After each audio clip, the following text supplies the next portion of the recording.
अस्सलामुअलैकुम, मैं हूं महबूबुर रहमान। आप देख रहे हैं मदारिस न्यूज़। विफाकुल मदारिस का बड़ा फैसला। पाकिस्तान के सबसे बड़े मजहबी तालीमी बोर्ड विफाकुल मदारिस ने सालाना इम्तिहानात की तारीख में पाकिस्तान के जनरल इलेक्शन 2024 के बाइस बड़ी तब्दीली कर दी। विफाकुल मदारिस की मजलिस आमिला के मुत्तफिका फैसले से इम्तिहान की तारीख साबिका तारीख से 10 दिन पहले कर दी गई। याद रहे, विफाकुल मदारिस की साबिका तारीख 10 फरवरी थी।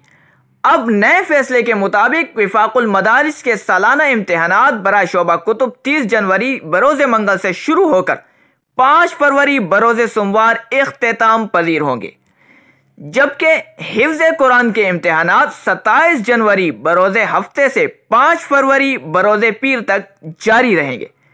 विफाकुल मदारिस के इस फैसले से तलबा किराम इंतहाई खुश हैं। अल्लाह हाफिज़।